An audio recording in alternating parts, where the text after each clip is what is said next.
Good evening, everyone, and thank you so much for joining us tonight. We have a wonderful and spooky program planned for you this evening. Please make sure you look at the back of your program. There is a whole bio on Christian, our wonderful organist.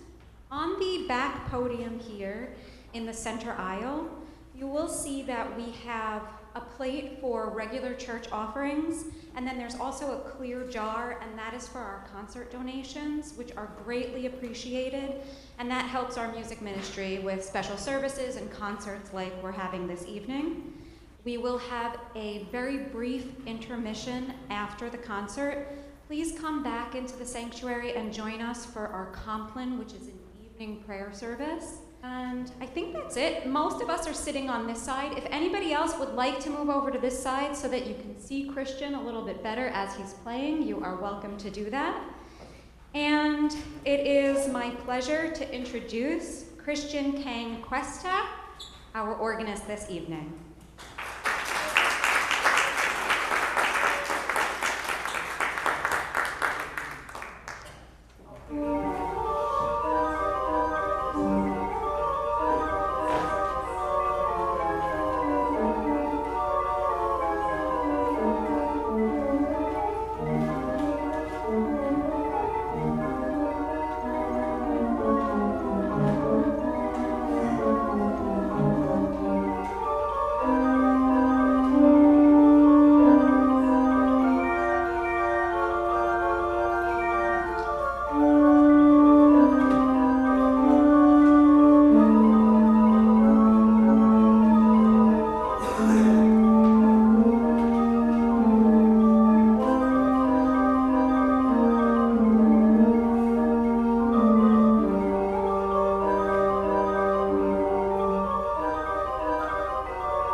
Good afternoon, New York. It is so good to be back here after 5 years of study down in Baltimore, Maryland.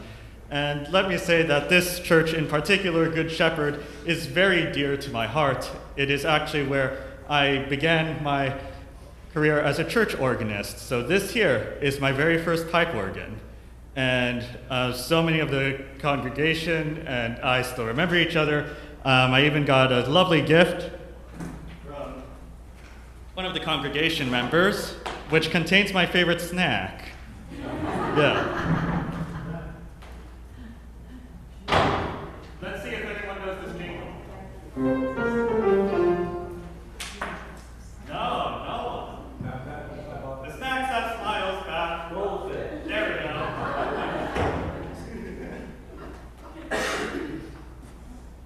So, in celebrating my return from university and officially debuting as a concert organist for the very first time, I decided to tell a little college story for you. Now, my parents are sitting right there. I promise you, this is very tame. So, this began several years ago, one Halloween night. I was still very new to the university. And I decided to attend a Halloween party that was happening by some extracurricular group. And so I decided to go to this thing and was like, okay, what on earth do I have? I guess I could just go as a pirate captain. Yeah, that works. Yeah. Decided to go in, all right? And they were playing a very familiar 60s tune.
All right, audience, what was that? Good. All right. Now, I have unfortunately a confession to make. I actually don't really like that song. And you know, they were playing this in the background, and I didn't really know anyone, just sitting there with my orange juice. And so, ultimately, I decided to leave. Now, the thing about Johns Hopkins University is that most people know it as a school for STEM, science, technology, engineering, mathematics. And so, like, basically all my friends are pre-med, none of them were organists. But nonetheless, Johns Hopkins also has a very good humanities education as well, which is what I majored in. And so I went to some of the old libraries, which, you know, think of just your classic, like, Beauty and the Beast type of thing, where it's like dark cherry wood, like portraits of Johns Hopkins and our first president, Ira Gilman. No, Ira was the second president, Gilman was the first, that's right. So portraits of these presidents, and you know, no one was studying on Halloween night. So I took the opportunity, really, to prance around, and you could suppose that it sounds a bit like a whimsical waltz would be an appropriate soundtrack to this.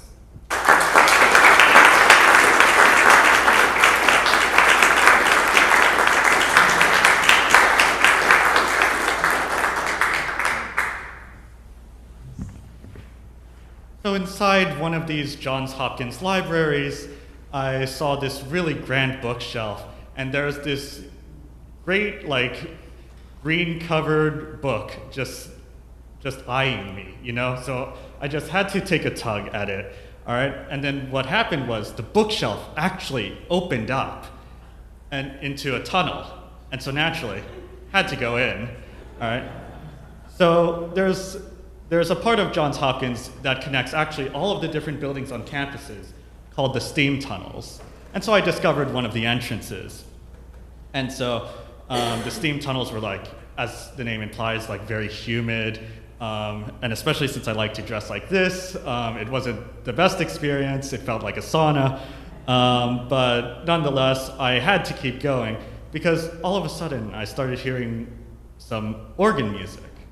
And I was like, that's weird. Johns Hopkins doesn't have an organ. The music school does, but not the Homewood campus where the academics are. So I go closer to the organ, to what I think is organ at least. And as I get closer, and you know, there are like more and more pipes as these steam tunnels go on, and it gets hotter and hotter, all right? And then I finally came across a door, opened it very slowly to reveal the organist. And straight out from Transylvania, it was none other than, unfortunately, we must take a pause in this story because this concert has a sponsorship. And so as such, I must say a few words on the behalf of Harmonicum Productions. Yeah, sorry. So Harmonicum Productions is, I mean, you have the information on the back of your programs, for the most part. But it was a music company formed by my best friend, Tristan Latchford, which is why it has this name similar to like Birmingham, Nottingham, so Harmonicum. And so it is precisely why I am so invested in this company, our friendship, and also our shared musical values, which you could read about on the other side. But already we have a few projects going. So they come in the form of CDs, and even though I can't sell these to you because these are my copies, all right, we are very much going. And actually, that piece that you just heard by another good friend of mine, Luis, is going to appear on the fourth of these albums, but not in CD form, in a vinyl form. So if you're interested in ordering CDs, you have our website over on the back, including one where I am the organist for that. But otherwise, we should now continue with the show. Because over there was none other than, you know, I should have done this while speaking. None other than Dracula.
You were waiting for the organ to get loud, weren't you? Yeah, that's what I thought.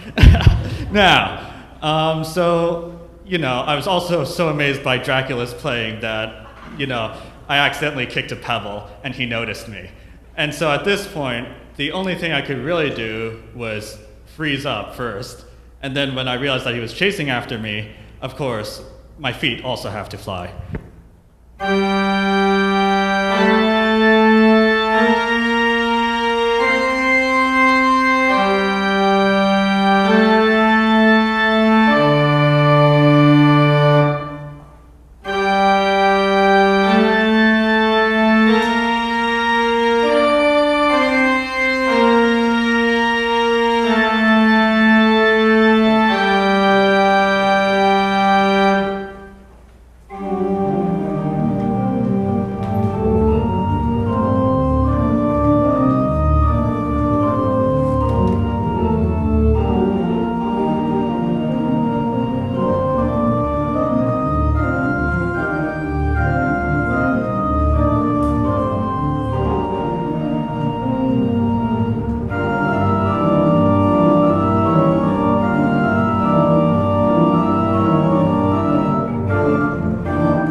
Unfortunately, Dracula at this moment cornered me. And so, not knowing the steam tunnel map, of course. And so, but before he could possibly do anything against me, all right, he realized that I was wearing a cross, which he didn't really like. So at this point, we started wrestling because he was trying to get it off of me. And thankfully, what I had with me was a wooden pencil. And so in the midst of this wrestling, I was able to get him right in the chest.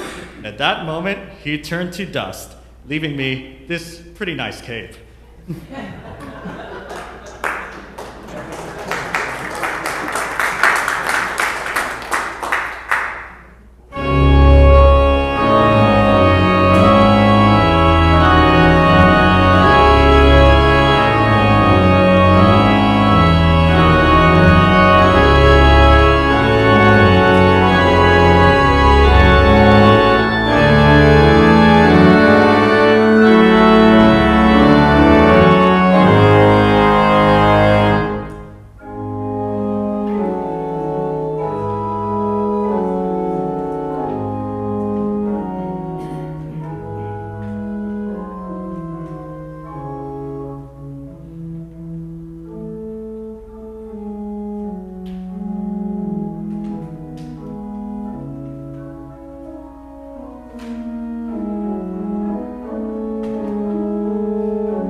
So then the only thing left to do in this story is to actually get out of the steam tunnels. It took a bit of wandering, but just like how I heard the organ, I eventually heard the thumping of a very good beat. It was like rumbling all throughout the tunnels at the part where I was going to. And so naturally, as I get closer and closer, I hear it more and more. And of course, it's a song that has been a formative part of my childhood. And so let's go to the 80s.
Do we have time for an encore?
Thank you all for coming on your Sunday evenings to hear me play.